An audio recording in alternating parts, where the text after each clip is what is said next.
Nú við stefnum að því að taka hlé 12-leytið. Næstur mælendaskrá Vilhjálmur Þorsteinsson og ég mun loka mælendaskrá þegar hann hefur lokið máli sínu. Gjörðu svo vel, Vilhjálmur. Já, formaður og góðir ráðsfulltrúar.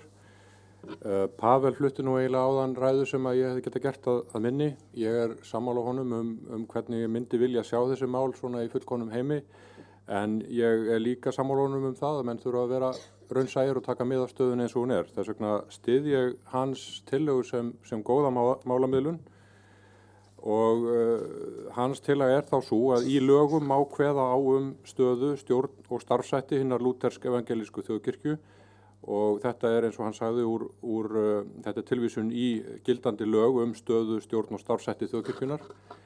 Þannig að það er þó einfaldlega verið að segja að þau lög mega standa áfram þessar stjórnarskrár vegna og það er þá gerð í raun og veru undantekning frá þessu almenna trúfrelsi með því. Hins vegar eru þetta almenn lög og ég gerir ráð fyrir að það komi frá nefnd tillögur þjóðaratkvæðagreiðslur og möguleika landsmanna á að hafa áhrif á löggjöf með því að safna tiltekið mörgum undirskriftum eða eitthvað slíkt.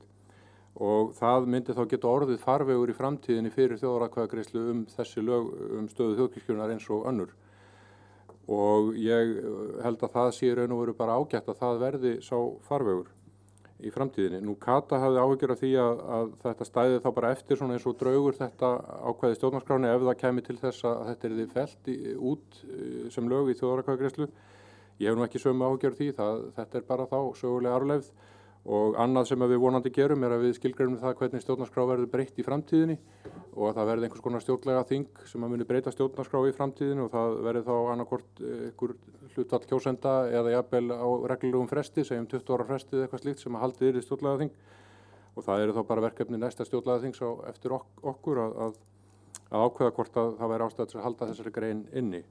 Þannig ég styð þetta sem ágæta lausn á því verkefni sem við stöndum frammi fyrir.